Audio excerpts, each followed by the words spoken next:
Rodega?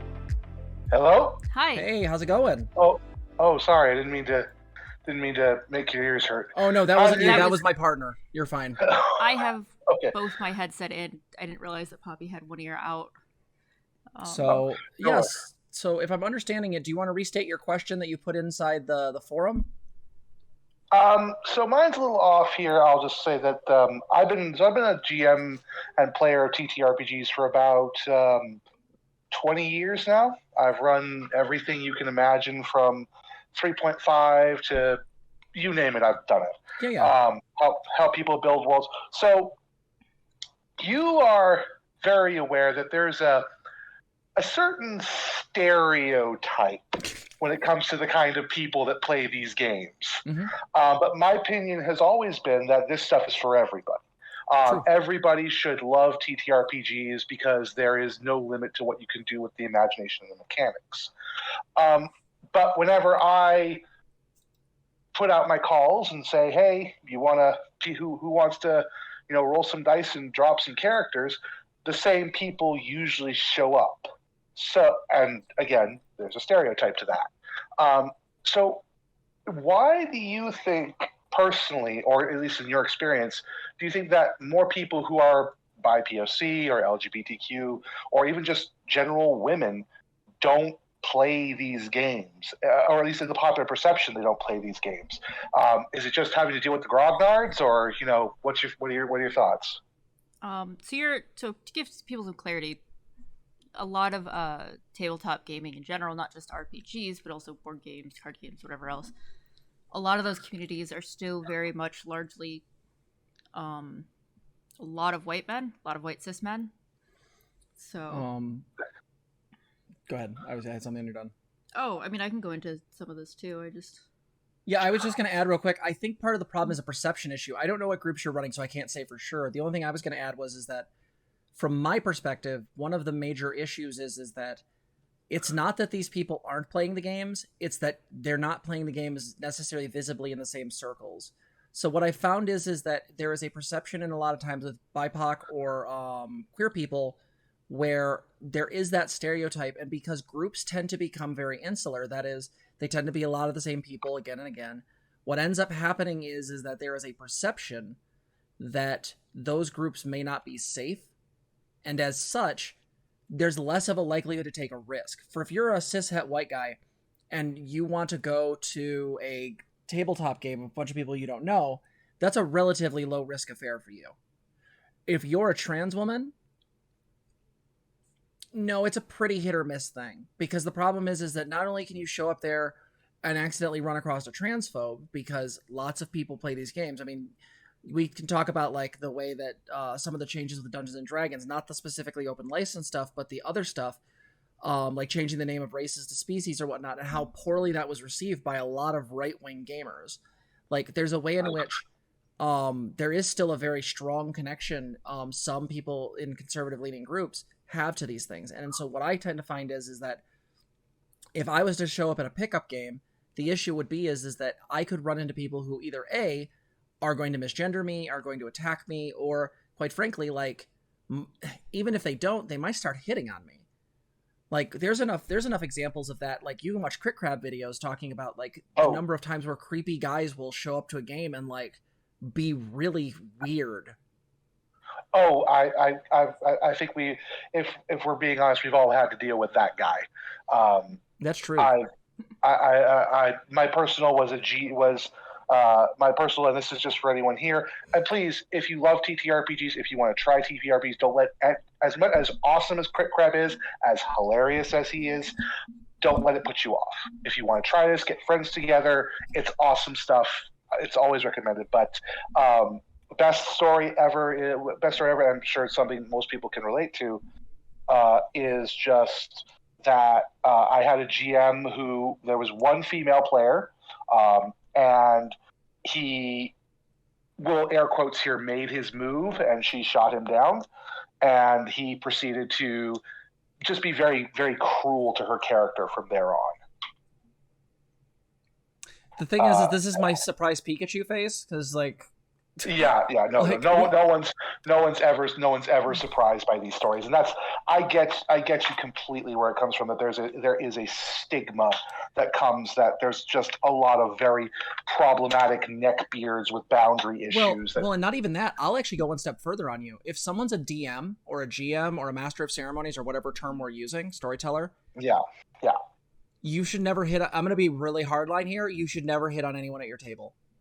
And the reason I state that is, you would at this point, like, so give you an analogous thing. So if ZZ was working at a camp, right, as a camp counselor, and one of the kids aged up between 17 and 18, and ZZ tried dating that person, that would be inappropriate because it'd be a dual relationship. That person's one of the kids at the camp. The same thing's true with me with clients. I can't date clients because that would be a dual relationship. You can't be both a sexual partner of somebody and also their therapist. The problem with it is that because we understand those in professional settings where, you shouldn't sleep with kids that go to camp, and also you shouldn't probably date your clients, we don't really look at those dual relationships in other settings. I would see, because the DM has power, that is, he's literally the person that interprets the rules and decides what happens. By definition, for him to engage in any kind of like hitting on or trying to do anything is basically an abuse of power. And I would actually go one step further and say that if you really want to shoot your shot, you should wait until the campaign ends and you no longer have that power. Oh, I completely agree. But no, I just like, I make my tables, I make it very clear that my tables are always welcoming to everyone. Sure. And I think it's something that, I'm glad you would have a better opinion on it. As I said, I think it's Poppy, you've played a lot more than ZZ, just from the t-shirt I saw one time.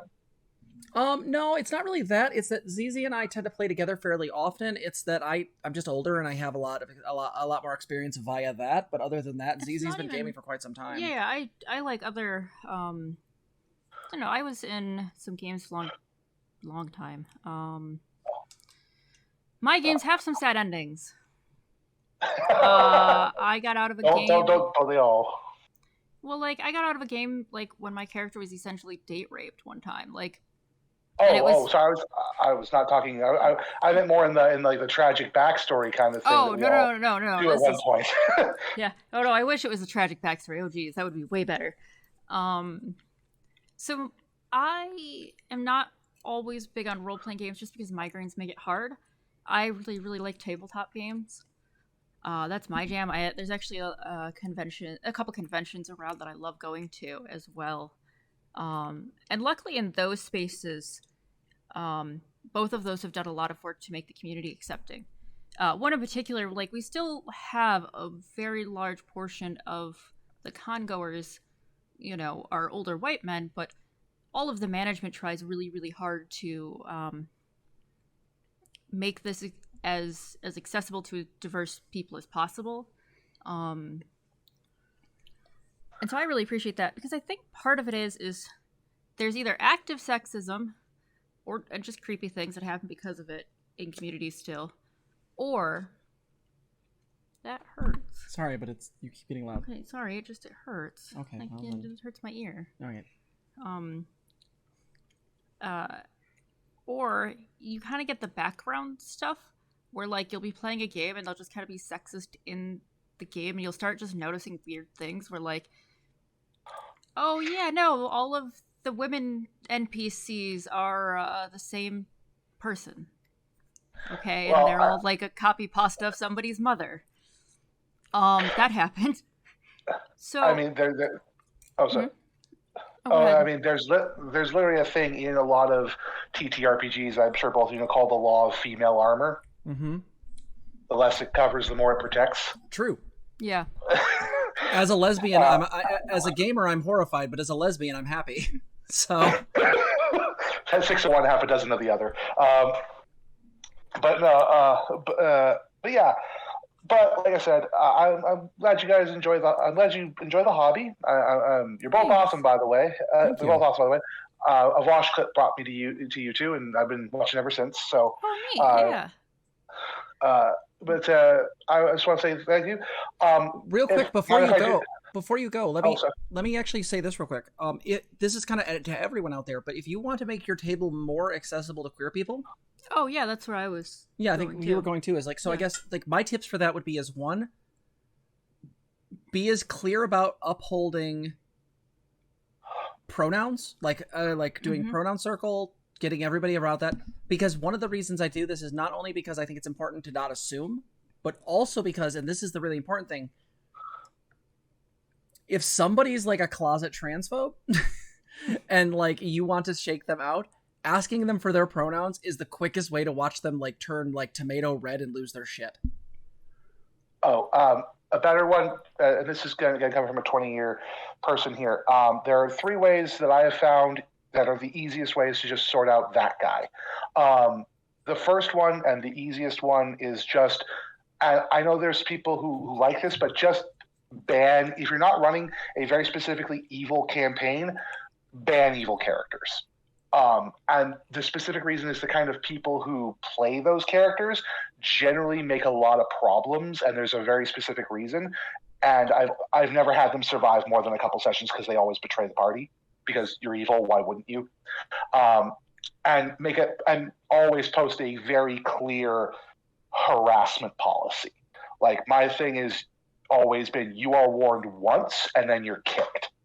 And that's, I have 0 tolerance. But that's about it. As a small piece, I don't know if anyone, I don't know if you guys, if you are against shameless self-promotion, but I love to help. I love to teach. If anybody out there in the chat or out there has questions about TTRPGs, about running campaigns, about designing worlds, about any of that stuff, my stuff is always open. I'm more than happy to help. Yeah, go ahead and make a post and promotion. Yeah, that would be a really good place. Did you have any tips you wanted to throw out real quick? Yeah, I think my thing is when you get a group of players, what really helps me is make a clear decision about what level sexism is going to play in your world.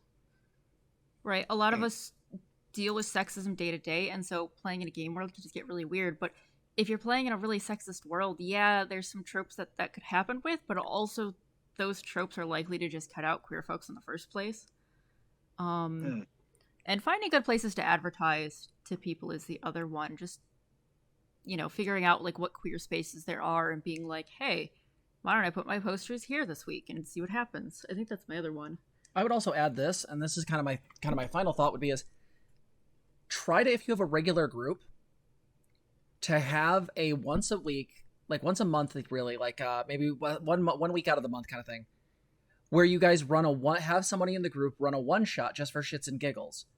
And what you do is you specifically choose games that are not D&D, Pathfinder, or anything else that falls into that ballpark. What you choose is stuff like Monster of the Week, Monster Hearts, Witch Punks. Another good one would be what is it? What is it?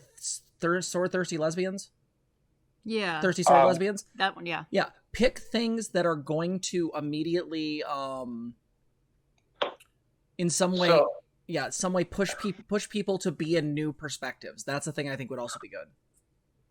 The best 3 that I can play for that, if you want something radically different, that's just fun. There's a recent one I've gotten into completely recently called Root. It is basically based on a very popular board game. The art style is amazing. It's basically a furry RPG, but with with a war going on. I don't have time to get into it, but it's a lot different from. It's not even D20 based. The system is fun. It's casual. It's amazing for bonding friendships because you basically play a thief crew that's like a bunch of vagabonds. It's awesome.